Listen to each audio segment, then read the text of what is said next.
अस्सलाम वालेकुम व्यूअर्स, उम्मीद है आप खैर आफियत से होंगे। आज जो है 9th क्लास का चैप्टर नंबर 7 है बायो एनर्जेटिक्स।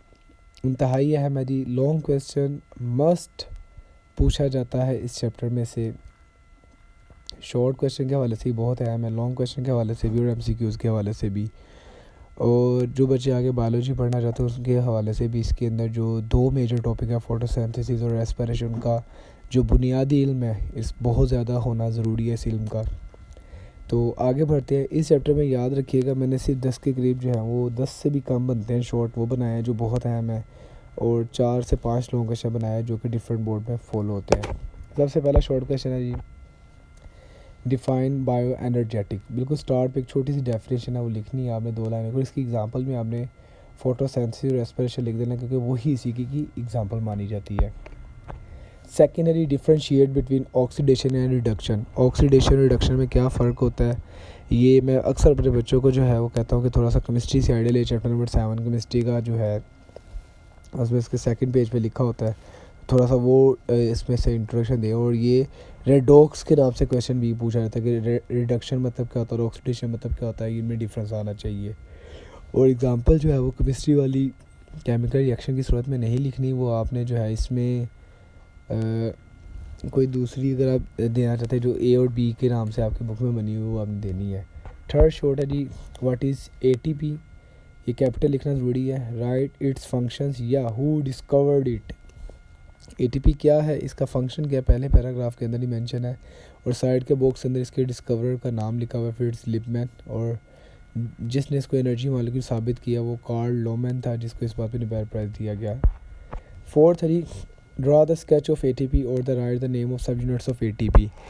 एटीपी 3 लफ्ज़ों से याद रखना कि 3 इसके सब यूनिट हैं, 3 इसके सब पार्ट्स हैं। और यही 3 पार्ट को आपने अच्छे से प्रैक्टिस करके जैसा बुक पे बना है वैसा ही ड्रा करना है, क्योंकि ये अक्सर पूछा जाता है। बच्चे इसके में जो एडिनिन जो है, एडिनोसिन या एडिनिन जो मॉलिक्यूल उसको गलत ड्रा करके आते हैं।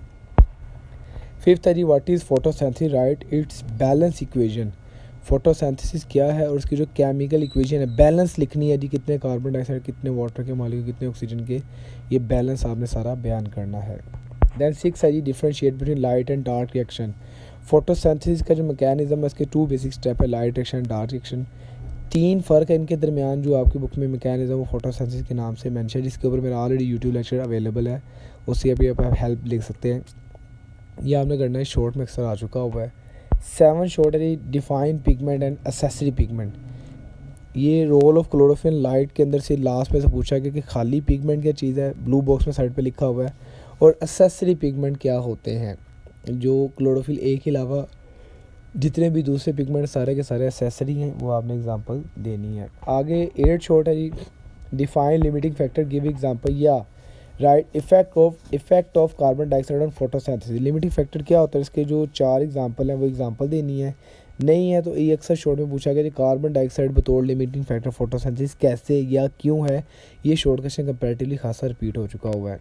9 शॉर्ट है जी, differentiate between respiration and photosynthesis. Respiration और फोटोसिंथेसिस के दरमियान फ़र्क आना चाहिए। बोर्ड में कई बार ये बॉक्स में से पूछा गया है, या तो एज इट इज़ बॉक्स जैसा बना हो वैसा ड्रॉ कर दें, या इसमें जो है वो आप अपनी लाइंस की सूरत में कंप्लीट एक फ्रेजेस लिख सकते हैं, फ्रेज लिखेंगे जिससे लाइन कंप्लीट हो जाए, सेंटेंसेस सही से। 10th है जी, differentiate between aerobic and anaerobic respiration. ये भी आप बड़ा अहम क्वेश्चन है, ब्लू बॉक्स की सूरत में लास्ट पेज पे लिखा हुआ है, इसको भी आप एज इट कंप्लीट लिख दें या फिर इसमें जो है फ्रेजेस या सेंटेंसेस कंप्लीट करके लिखेंगे। लास्ट होता है differentiate between lactic acid and alcoholic fermentation. Anaerobic का दूसरा नाम है फर्मेंटेशन। इसकी जो 2 टाइप्स हैं ये आपने जो है इसमें 2-2 3-3 लाइनें इक्वेशन रिएक्शन की सूरत में लिखा हुआ उसके साथ लिखना है। और जो इनके फार्मूला है लैक्टिक एसिड और अल्कोहल का वो ज़रूर लिखना है। लैक्टिक एसिड का फार्मूला आपने याद रखना है, C3H6O3 है, ये आपने जैसा लिखा होता है वैसा ही लिखना है। आगे बढ़ते हैं लॉन्ग क्वेश्चन की तरफ से। सबसे पहला लॉन्ग क्वेश्चन सबसे ज़्यादा बार जो आया है, what is respiration, right a note on different types of respiration. Types of respiration, aerobic, anaerobic, lactic acid, alcoholic, ये सारा लिखना है आपने। 5 मार्क्स का ज़्यादातर क्वेश्चन आता होता है। ये तमाम बोर्ड के अंदर सबसे ज़्यादा क्वेश्चन रिपीट हुआ है। लाहौर बोर्ड में खासा ये रिपीट नहीं हुआ, एक पहला और आखिरी क्वेश्चन, लेकिन तमाम बोर्ड में क्वेश्चन रिपीट हुआ है और लाहौर बोर्ड में इसके शॉर्ट क्वेश्चन बहुत आए हैं, तो इसलिए आपने इस क्वेश्चन को लाजमी करना, बहुत ज़्यादा अहम क्वेश्चन ये माना जाता है। सेकंड लॉन्ग है जी, describe the mechanism of respiration. Respiration का जो मैकेनिज्म है, glycolysis, Krebs cycle and electron transport chain, और जो उनकी केमिकल इक्वेशंस की सूरत में एक्सप्लेनेशन इलस्ट्रेशन है, वो भी आपने लाजमी देनी है। ये बहुत ज़्यादा एक अहमियत का हामिल क्वेश्चन है, लाहौर बोर्ड में सबसे ज़्यादा रिपीट यही क्वेश्चन आज तक हुआ है। दैन थर्ड है जी, जो कि अगेन सेकंड मोस्ट इंपॉर्टेंट, जो कंसेक्टिव असल में बोर्ड में देखे गए ना पिछले कोई 10 सालों में इस चैप्टर के, वो सेकंड और थर्ड है। कभी फर्स्ट टाइम में एक है, कभी सेकंड टाइम में दूसरा क्वेश्चन है, दूसरा तीसरा चलते रहते हैं। तो वो सेकंड क्वेश्चन जी, explain all stages of light reaction in detail, ठीक है। और इसमें लाइट रिएक्शन की जो जी स्कीम है, जो डायग्राम है, लाजमी तौर पे ड्रॉ करनी है। दैन फोर्थ है जी, write a note on Calvin cycle या डार्क रिएक्शन। ये भी एक बहुत अहम लॉन्ग क्वेश्चन है, डिफरेंट बोर्ड के अंदर रिपीट, इसमें भी आपने जो साइक्लिक इलस्ट्रेशन बयान करनी है।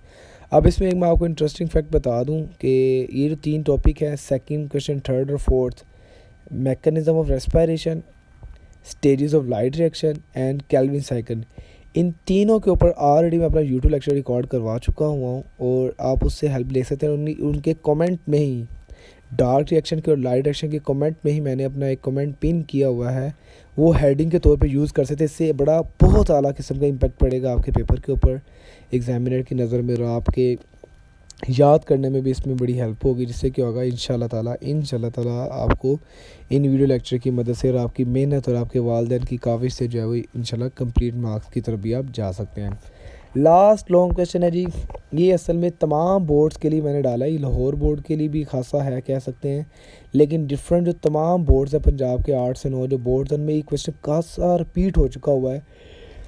Describe the role of light and chlorophyll in plant, मतलब role of chlorophyll and light in plant, जो एक अहम तरीन लॉन्ग क्वेश्चन जो सबसे ज़्यादा रिपीट हुआ है डिफरेंट बोर्ड्स के अंदर, पहला और आखिरी क्वेश्चन, तो ये मैंने आपके सामने मेंशन की है। और उसके अलावा आपने इसकी एक्सरसाइज में से 1-2 टेक्निकल क्वेश्चन है वो प्रैक्टिस कर लेनी है, और एमसीक्यूज़ के लाजमी करने हैं।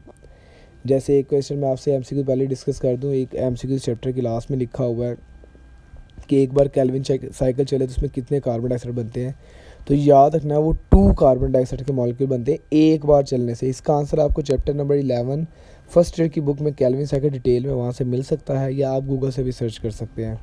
तो इसमें आपने कंफ्यूज नहीं होना है, जो आपकी बुक में बाकी एमसीक्यू सारे किताब के अंदर से, लेकिन ये बाहर है, तो ये आपने अच्छे से अटैम्प्ट करना है। Light action, dark action, mechanism, जो डायग्राम इसमें है वो आपने ज़रूर प्रैक्टिस कर लेनी है।